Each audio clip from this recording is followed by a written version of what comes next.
So, we got those articles you sent about language. And I don't know about you, but I was really struck by, how much language is always changing. Yeah. That's what we're going to deep dive into today. Okay. How language changes over time. And, we're going to take a close look at modern slang. Right. It's fascinating, all the ways people are twisting words these days. It really is. I mean, we tend to think about words as, having set meanings. Yeah, but they're not, are they? When you really look at it, it's like this constant, almost like evolution. Exactly. And slang is like the cutting edge of that, right? Absolutely. The informal, the in-group ways of speaking. It's all part of that flow of language. It makes you think, even, centuries ago when people maybe spoke in a more formal way generally, there had to be those off-the-cuff moments. Right. They're versions of slang. Yeah. Jokes, wordplay. Absolutely. Every generation has its own way of playing with language, finding those shortcuts and new expressions. So for today's deep dive, to really get slang, we thought, let's do a quick tour of the history of English itself. Great idea. Historical perspective is key here. It helps us understand not just what slang is, but why it crops up and how it morphs the way it does. Okay, so let's rewind way back. Way back. Old English, 450 to 1150 AD. Okay. This is like the foundation of English, right? Brought to Britain by the Anglo-Saxons. It was, and it was a very different sounding language than what we're used to today. Totally. I mean, if you heard someone speaking Old English, yeah, it would sound almost like a foreign language, wouldn't it? Very much so. A lot of the sounds, the vocabulary, completely unfamiliar. Think about this. Okay. The word strong. Yeah. Back then, it would have been strang. Strang, that's right. And night, get this, was night. Night, exactly. It gives you a real sense of how different things were. Totally different world. Okay, so we've got this Old English base, and then comes a major, upheaval. A linguistic earthquake. The Norman Conquest, 1066. Right. The Normans arrive, bringing their own language, French. A turning point for English, for sure. And this leads us to Middle English, roughly 1150 to 1500 AD. Okay. Now things start to sound a little more familiar, maybe, but with this huge French influence layered on top. Exactly. You've got this new ruling class speaking French, and that really infused the English vocabulary, particularly in areas of power. Right. So government, law, the royal court. Precisely. Even words like court and government themselves. Oh, wow. French imports. There are. Which goes to show how social changes, like who's in charge, have a direct impact on the words we end up using every day. It's amazing, isn't it? The power dynamics woven into language itself. It is. And those power dynamics continue to shape language, even today. Absolutely. All right, fast forward a few more centuries, and we arrive at the era of modern English. Okay. Starting around 1500s. Got it. Shakespeare time. The Bard. This is where things start to resemble the English we know and love. Right, but there were still big shifts happening, Like the Great Vowel Shift. The what? The Great Vowel Shift. This fascinating phenomenon that changed the pronunciation of a ton of common words. Wow, so even then things were still in flux. Oh, absolutely. And the printing press came along around this time too, which was monumental. Right. It helped standardize English, didn't it? Made it more uniform. Exactly. The printing press was key in solidifying spelling, grammar, and creating a more consistent written form of the language. So, looking back at this whole journey, from Old English to what we speak now. Yeah. For me, the big takeaway is this constant evolution. Language is never just sitting still. It's a river, always flowing, always changing its course. I love that analogy.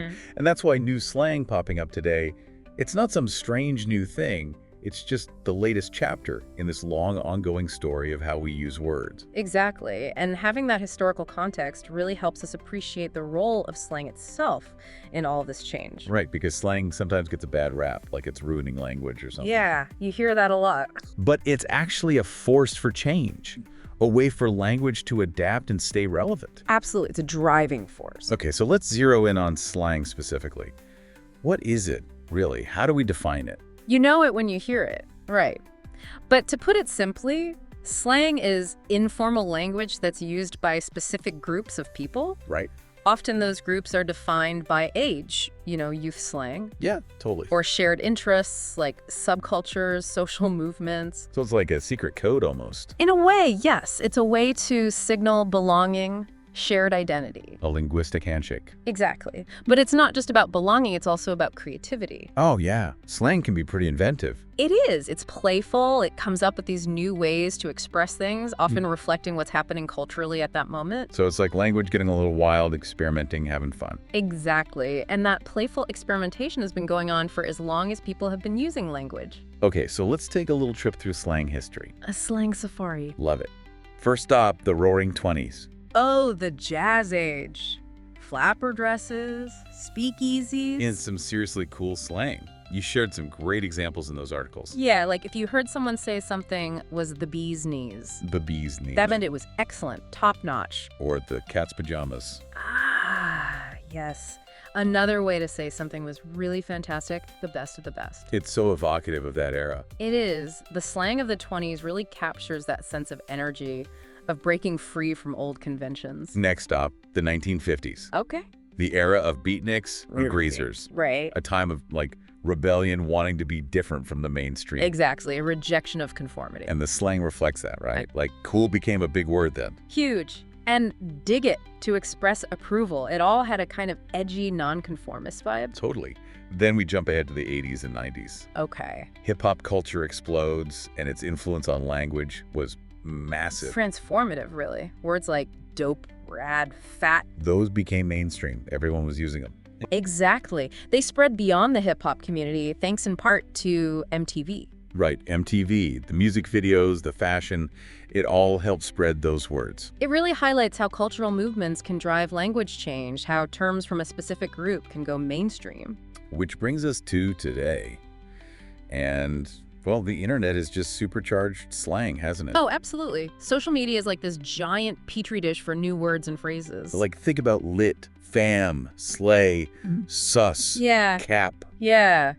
These words just explode online, then suddenly everyone's using them, even if they don't quite know what they mean. Right, and sometimes the meaning shifts or gets watered down as it spreads. And it all happens so fast. It's like slang on warp speed. It is. That speed and the global reach of social media, that's what's so different about slang today. And it really reflects what's happening in society, doesn't it? Like, take a word like woke. Woke, yeah. It started with a specific meaning tied to social awareness. Right, being aware of injustice. But now, oh my gosh, it's used in so many ways, sometimes even ironically. It's a great example of how language evolves, how words get picked up, repurposed, sometimes even weaponized. Yeah.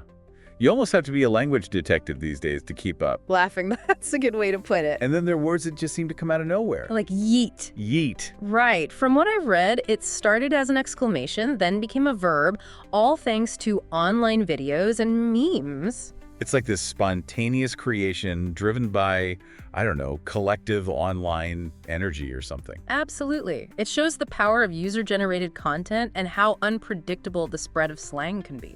So, you know, we've talked about the speed of slang online, Yeah. but let's look closer at how technology and social media are changing language in general. Good idea. Like, think about texting, instant messaging. Right. It's led to all these acronyms. Whole new lexicon. Right. IDK, SMH, LOL, BRB. Exactly. It's like we've created a whole new shorthand. Linguistic efficiency. It's fascinating how quickly we adapt to new forms of communication. And hashtags. They started as just a way to tag content, but now Now they're everywhere. people say hashtag blessed in real life. Like, unironically. It's true. They've jumped from the digital realm into our everyday conversations. And then there's the visual stuff. Emojis, GIFs, memes. The language of the internet. Right, like sending a thinking face emoji instead of saying, I'm considering that. Exactly. A single emoji can communicate a complex emotion or even a whole thought. It's almost like a whole new layer of language, Yeah. of visual slang. I think that's a really good way to put it. They function in much the same way as slang words, conveying meaning quickly and efficiently, and they evolve just as rapidly. And social media platforms like Twitter, TikTok, Instagram, Yeah.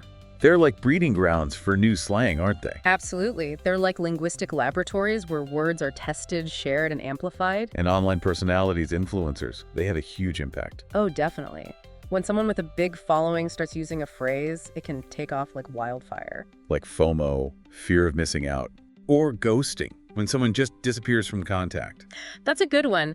Those terms really captured specific modern experiences, and I think that's why they resonated and spread so quickly.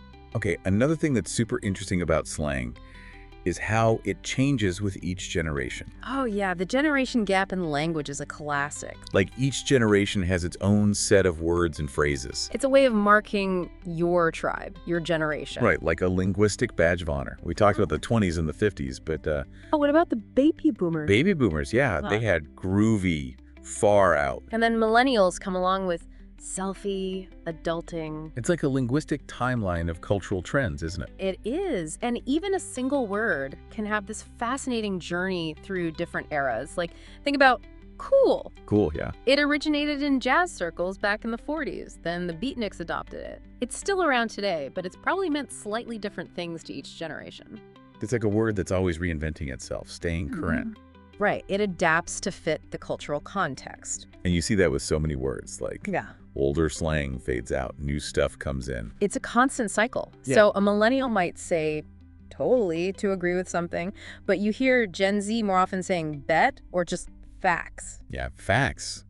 That's a good one. And then you have those classic situations where, like, parents just don't understand what their kids are saying. The language barrier between generations. Her laughing. It's a tale as old as time. Like, if you told your grandma something was fire, meaning awesome, she'd probably think you were talking about an actual fire. Exactly. It can be a real communication breakdown. But you know what's interesting is that social media can also act as a kind of bridge between generations. Oh, really? How so? Well, especially between millennials and Gen Z. There's so much shared online culture, memes, viral trends, that creates a kind of cross-generational understanding. So even though there are generational differences, there's also this shared digital language. Right, like people of all ages might understand a meme format or use the same online acronym. I guess that makes sense. The internet, for all its downsides, can create a sense of shared experience across ages. It can. It's a space where those traditional generational lines can become a little blurrier. Okay, so last question. Looking ahead, what do you think is next for language and slang? Ooh, predictions. That's always tricky. But you've got to have some thoughts. It feels like things are changing faster than ever. What new things might shape how we use language in the years to come? Well, one big one that's on everyone's mind is AI, artificial intelligence. Oh, yeah. I mean, could we start to see AI algorithms actually creating new phrases? Wow. Like slang invented by computers. It's not impossible. And even if AI doesn't directly create slang, think about the influence of things like autocorrect and predictive text. Right, those are already shaping how we write. They are. Then you've got things like voice assistants, Siri, Alexa. As those become more and more integrated into our lives, Yeah. we might start to adapt how we speak to better interact with them. So new linguistic shortcuts might emerge. Like a new slang for talking to machines. Exactly. And then there's the metaverse. Oh yeah, virtual reality, those immersive digital worlds. As those spaces become more prominent, I think we'll need new vocabulary to describe the experiences we have there. A whole new language for virtual reality. It's possible. Words for things we can't even imagine yet. It's mind-blowing when you think about it. It is. And on a global level, I think we might see a greater blending of languages in English slang. A global slang. Yeah. I mean, online culture already spreads so quickly across borders. Right. So it wouldn't be surprising to see more words and phrases from other languages making their way into mainstream English slang. Like a global melting pot of words. That's a great way to put it. It's an exciting and maybe a little daunting prospect. Well, this has been a wild ride. From Old English to the metaverse and everything in between. A real linguistic adventure. But if there's one big takeaway for you, our listener, it's that language, especially slang, is alive. It's dynamic, it's always changing, and it's shaped by everything from culture to technology to the different generations coming of age. And slang is a powerful reminder that language is not just a tool for communication. Right. It's a form of creativity, of self-expression, of pushing boundaries. So we want to hear from you, our listener. What's some slang you use? Maybe a recent word or phrase, or even a favorite from the past? And thinking about what we've talked about today, how does that slang reflect the time it was used? How might it change in the future? It's a great reminder that the words we use, even the ones that seem fleeting or silly, they really tell a story. They tell us about who we are, where we've been, and where we're headed as a culture, as a society. Thanks for joining us on this deep dive. Thanks for listening.